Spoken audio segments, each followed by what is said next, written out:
Gravity from rest at a point P.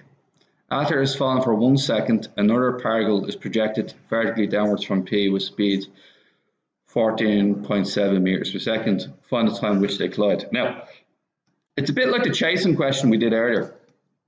Car A and car B. Car B is given a head start of 1 second. Car A gets thrown at a faster rate. How long does it take car A to pass car B? There's a small difference. You're facing downwards instead. Because you're facing downwards and you're subject to gravity, what does that mean about the accelerations? They both have the same acceleration, okay?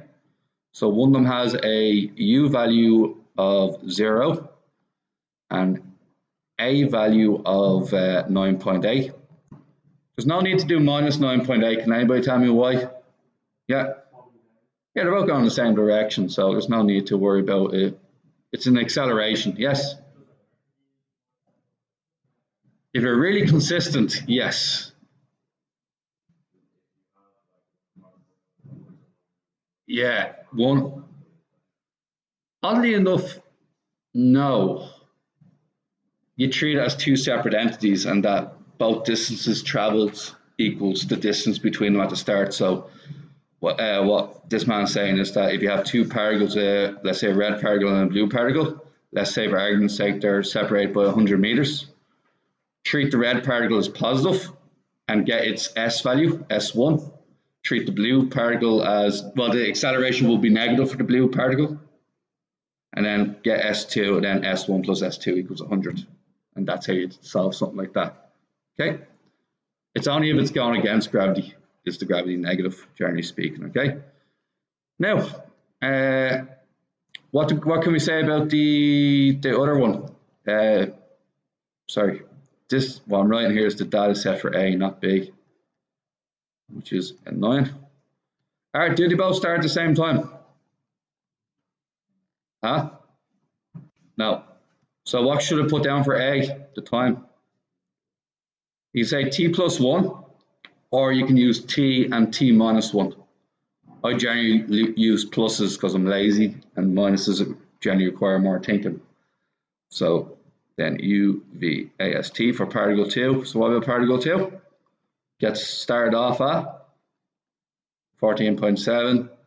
It also has an acceleration of 9.8, and t equals t. When they collide, what does that mean? The distances are identical. So both of them equal x. Is that okay? Which formula should you use on y? Common variable is t. Common variable of x. S equals ut plus half at squared will level all that up. Okay? Avoid the v's if you can. So S equals ut plus half at squared. And then what you're going to get is x equals 0 times t plus 1 plus a half a, which is 9.8, times t plus 1 squared.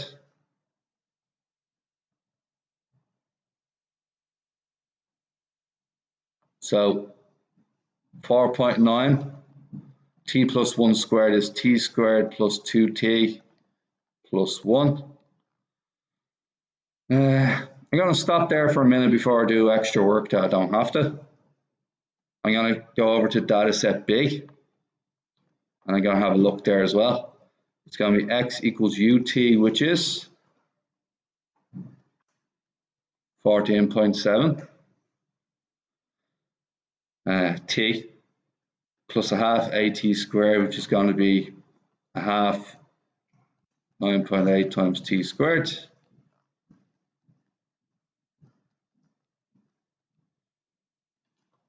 Now, I think I'm validated and stopping early. I can put the two of these equal to each other now, can't I? Is 14.7 and 4.9 divisible by 4.9?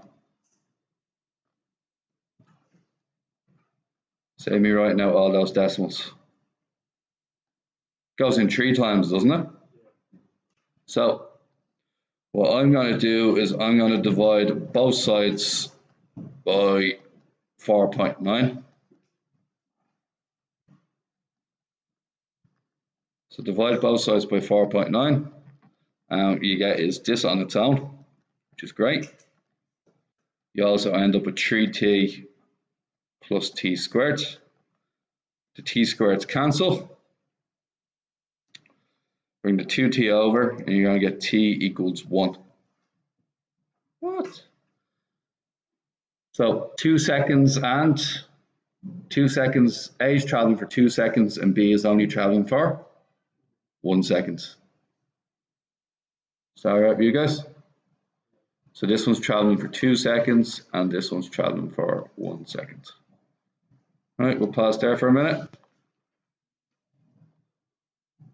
How far below P do they collide? Well, quite simply calculate the S value, isn't it? I'm going to use this one. I'm a bit lazier. So what do I just need to put in there? Yeah, somebody get that on the calculator, replace t equals 1, give me the answer. That'd be awesome. Now, so replace the t value with 1.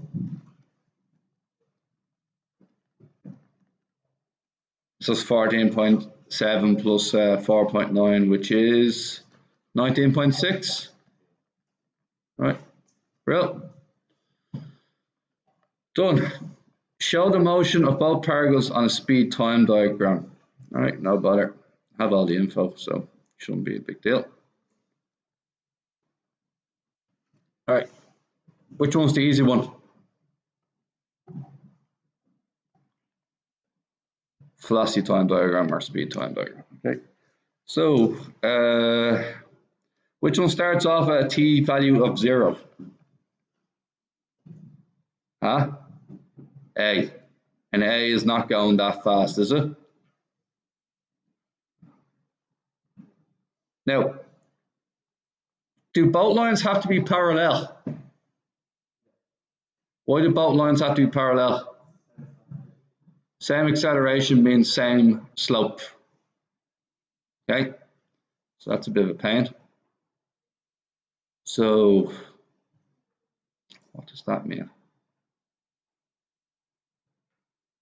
Same acceleration means same slope.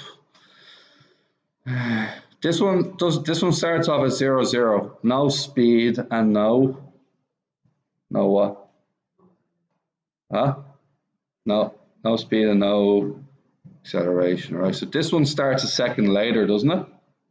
So that'd be t equals 1, t equals 2, t equals 3, t equals 4.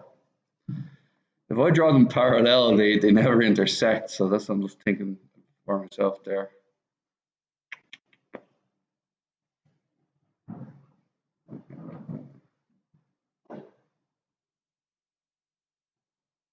Just give me a sec. I'm struggling with this for a minute. It's only in distance time diagrams where they have to intercept each other.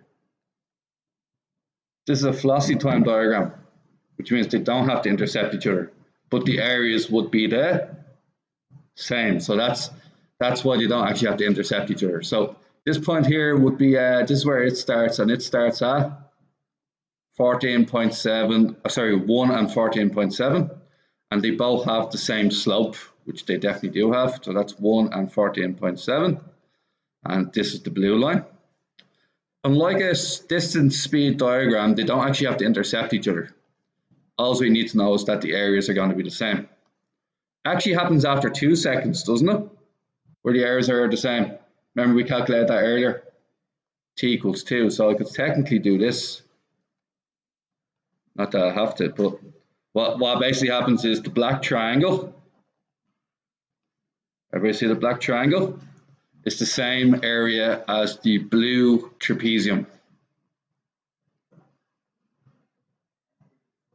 Black triangle, same area as the blue trapezium. Everybody got that? They don't actually have to intercept each other. It's just that the areas are the same because they cover the same distance. Right.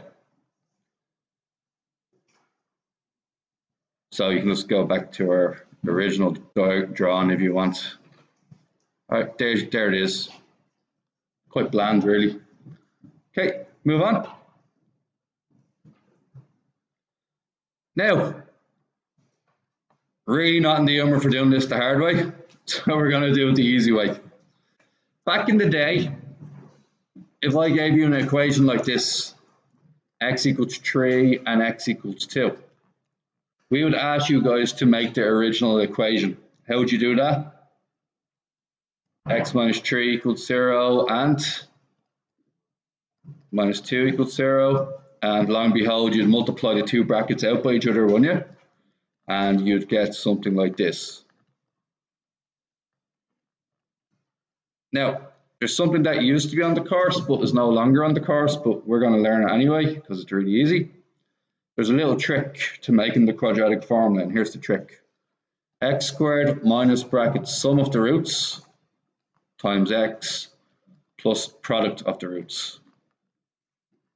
So give me an example. What's the sum of the roots? So x squared minus 5x. Product of the roots.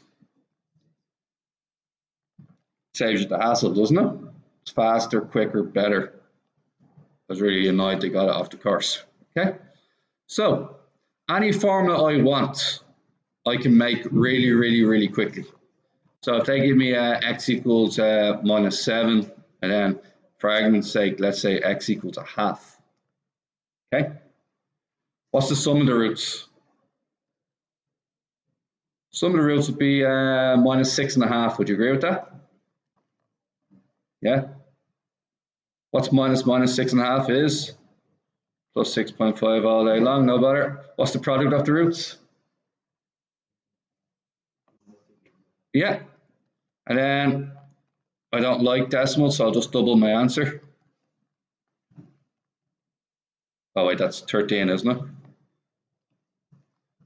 Okay.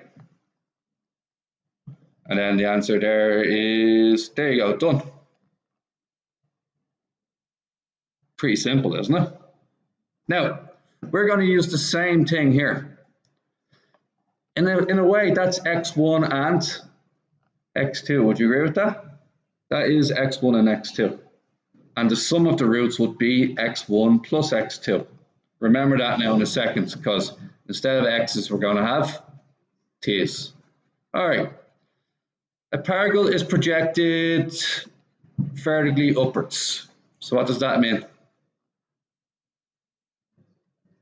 Yeah, and so it means that the acceleration is going to be, gravity is going to be decelerating.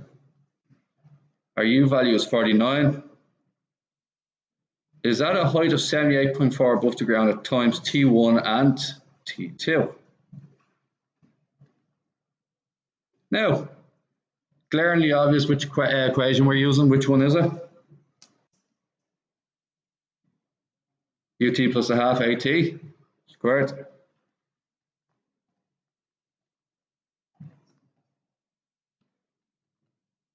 Okay, so 78.4 equals ut, which would be 49t, a half at squared. So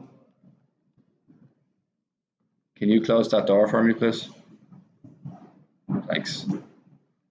49t minus 4.9 t squared. Now, bring it across, 4.9 t squared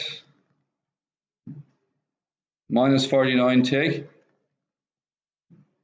plus 78.4 equals 0.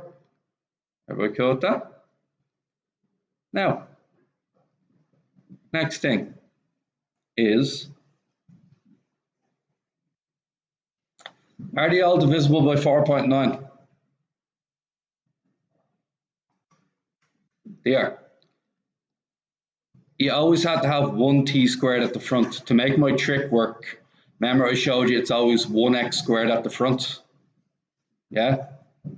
So that's how you make my trick work. It has to be 1t squared at the front.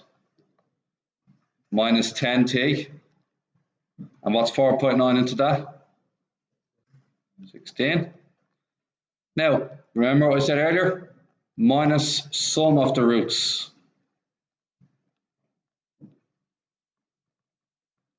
So what can you say there? Sum of the roots, which is T1 plus T2 will equal 10. You're done. What would be the alternative way of doing it? You could solve the equation, actually this is the easy one. You could actually just solve the equation as, actually this probably ends up easier to be honest. T minus 2, T minus 8 equals 0, T equals 2, T equals 8, and sum of the roots is 10 anyway, isn't it? I'm just preparing you for a more difficult question. I've done one of these in the past where it's just nothing but letters, and knowing that shortcut, the T1 plus T2, makes it so much easier. Yes? Yeah, because it can be done using the minus b formula, but it's just the minus b formula is so much harder. So I just slip in that trick. Like if you want a real, like if you're talking about exam technique and saving yourself like maybe 4 or 5 minutes, that trick will save you a couple of minutes. Okay. All right, move on. 8. Now, see T1 by T2. By my logic, that's T squared minus sum of roots times T plus the product. What is T1 by T2? T1 by T2 is actually the product. That makes sense? The two roots multiplied by each other are the product. So I'm actually looking for the last part of the quadratic equation, okay? Same deal again, U vast, U V A S T, U value of 70, phi value of I don't know what, an A value of minus 9.8, an S value of 210, a T value of T. Happens twice because it goes up and then it comes back down again. So it's going to hit 210 twice. Once on the way up and then again on the way back down again. That's why you have 2 times. Let's use S equals UT plus a half AT squared.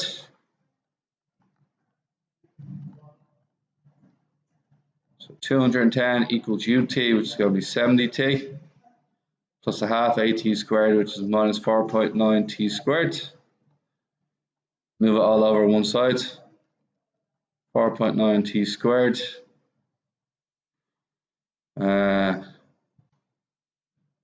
Minus 70T minus 210. Was it plus 210? I'm going to be quite lazy here. Divide everything by 4.9, even if it's a fraction. Killian, what's 70 divided by 4.9?